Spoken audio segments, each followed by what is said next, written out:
There is a moment familiar to almost anyone who has ever glanced at a physics textbook or watched a science documentary late at night where the speed of light gets introduced as a kind of cosmic traffic regulation, 300 million meters per second.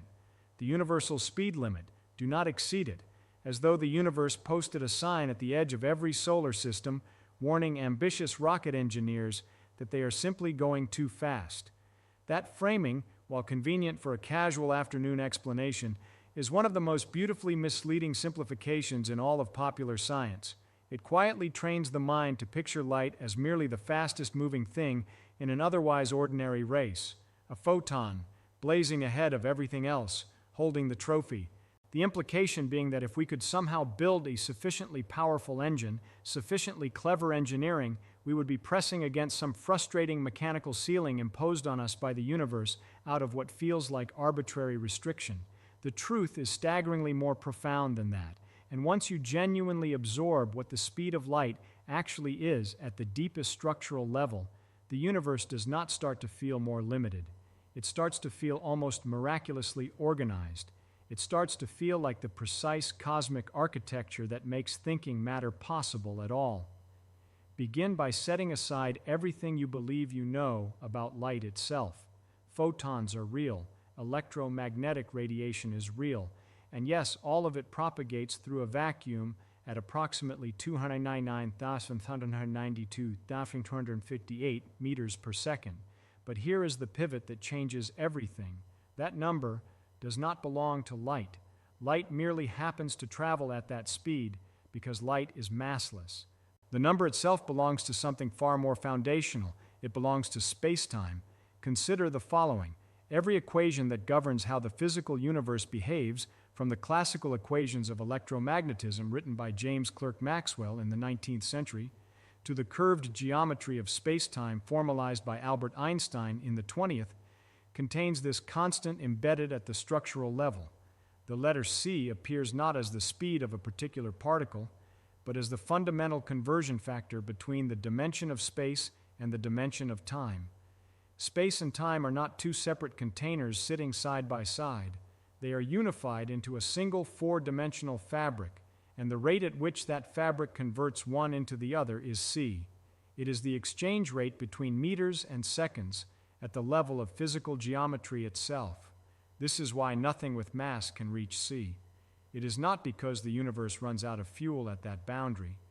It is because as any object with mass accelerates towards c, the geometry of space-time around that object begins transforming in ways that make further acceleration increasingly prohibitive. Time dilates, length contracts. The energy required to push the object faster does not grow linearly but exponentially, approaching infinity asymptotically. You are not fighting air resistance or mechanical friction. You are fighting the curvature of the four-dimensional geometry of existence. Now here is the analogy that dismantles the old intuition far more effectively than equations alone. Imagine you are living inside an enormous metropolitan city, one that sprawls across an entire continent. Every resident of this city possesses an extraordinarily powerful sound system, capable of projecting acoustic energy across thousands of miles. And in this thought experiment, sound in your city does not obey the ordinary delay of roughly 343 meters per second. In your city, sound travels instantaneously, no delay at all. The moment anyone, anywhere in the city speaks, their voice arrives at your ears at the same instant it leaves their mouth, regardless of whether they are standing beside you or sitting on the opposite coast. Now multiply that by every resident speaking simultaneously. The voice of the shopkeeper 3,000 miles away arrives the instant she clears her throat. The argument happening in a distant alleyway floods your auditory system at the same moment the laughter from your neighbor does. Every acoustic event in the entire metropolitan sprawl collapses into your present moment simultaneously. The result is not communication. It is not even noise in any recognizable sense. It is a catastrophic, infinite wall of overlapping acoustic chaos that obliterates every coherent, local interaction. You cannot hold a conversation. You cannot think. You cannot isolate signal from signal. The very concept of a locally meaningful exchange of information collapses under the simultaneous weight of every distant acoustic event pressing in at once. A finite speed of sound solves this. It guarantees that distant acoustic events fade with distance and arrive with delay. The shopkeeper 3,000 miles away is acoustically invisible to you. Her voice dissipates long before it could reach your ears.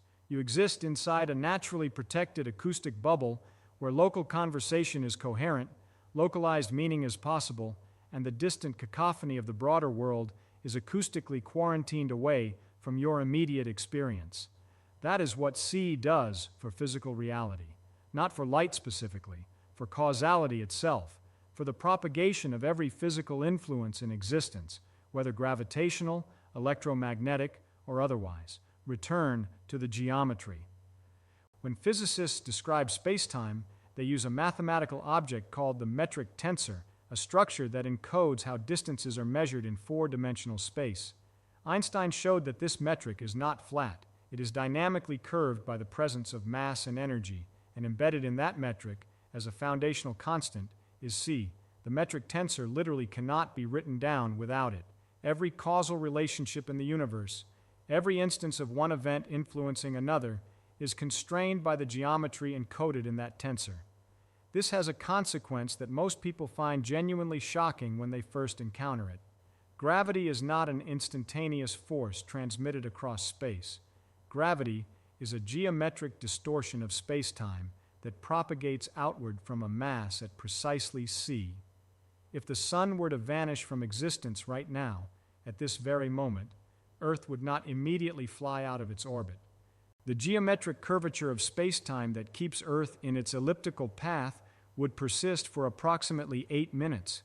We would continue circling a gravitational memory, a ghost impression in the fabric of spacetime, for 8 full minutes before the news of the sun's absence could arrive at our location.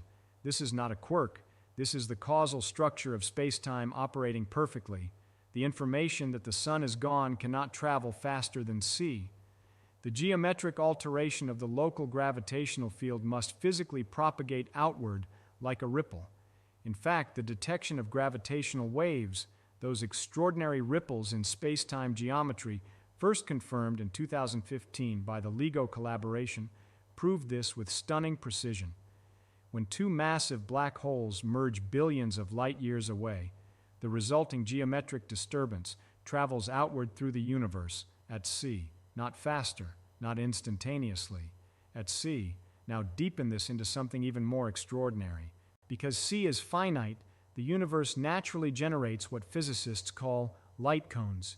Imagine standing at a single point in spacetime, which represents your location right now at this specific moment.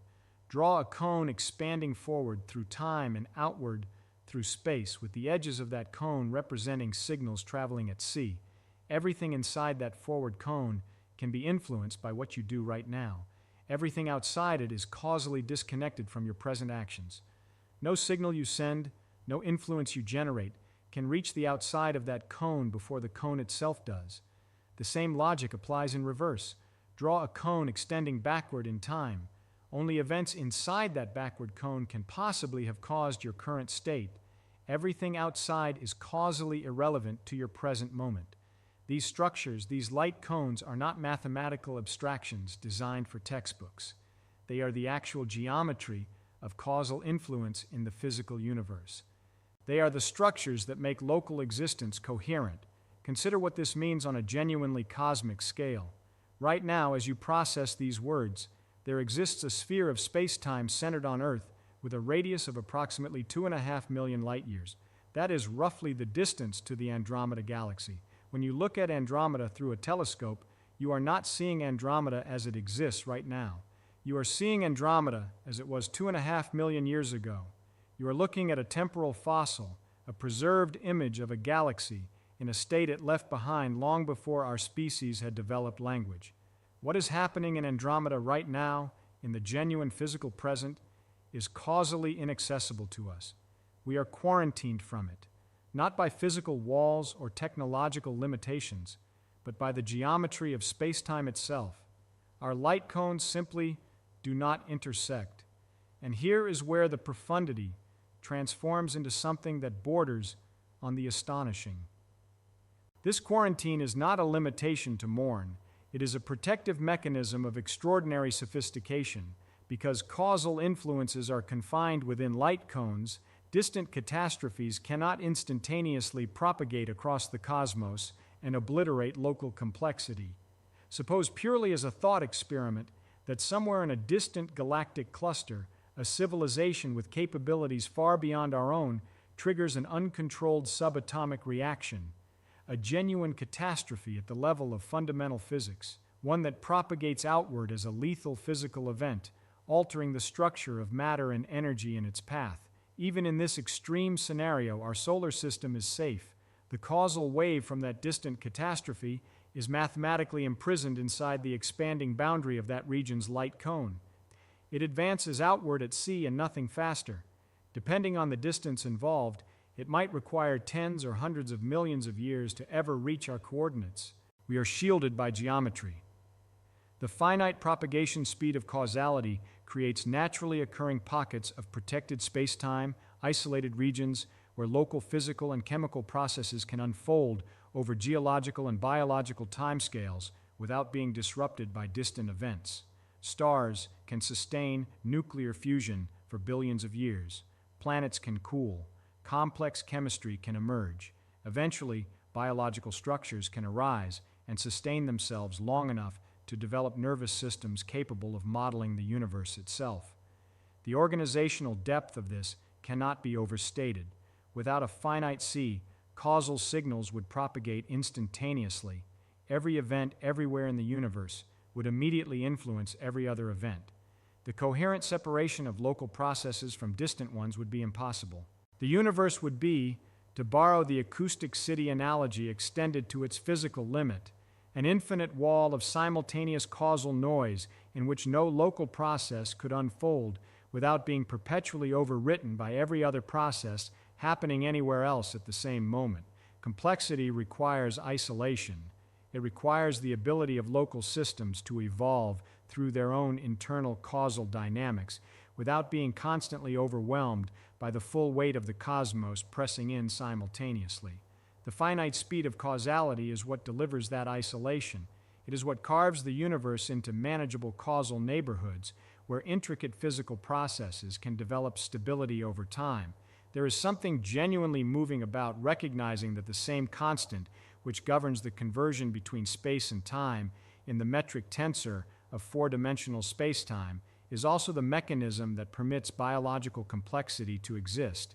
That C, woven into the deep mathematical fabric of reality at the most foundational geometric level, simultaneously defines the structure of causality and protects the fragile local environments where ordered matter can persist long enough to become curious about itself. The speed of light is not a frustrating cap on rocket travel. It is the propagation velocity of cause and effect in a four-dimensional universe whose geometry actively enforces causal locality. It is the reason the sun's gravitational influence takes 8 minutes to announce its absence. It is the reason gravitational waves from ancient black hole mergers arrive as gentle ripples rather than instantaneous catastrophic jolts. It is the reason the Andromeda Galaxy exists for us as a 2.5 million-year-old image rather than a present reality that can causally interact with our current moment. And it is, in the deepest possible sense, the geometric reason that you are here at all, thinking these thoughts, inside a solar system that has had billions of years of causal isolation in which to grow complex enough to produce minds. The universe did not impose a speed limit to frustrate ambition. It embedded a finite propagation velocity of causality into the fabric of space-time geometry itself, because that is precisely the structure required for organized matter to persist, evolve, and eventually look back at the cosmos with wonder.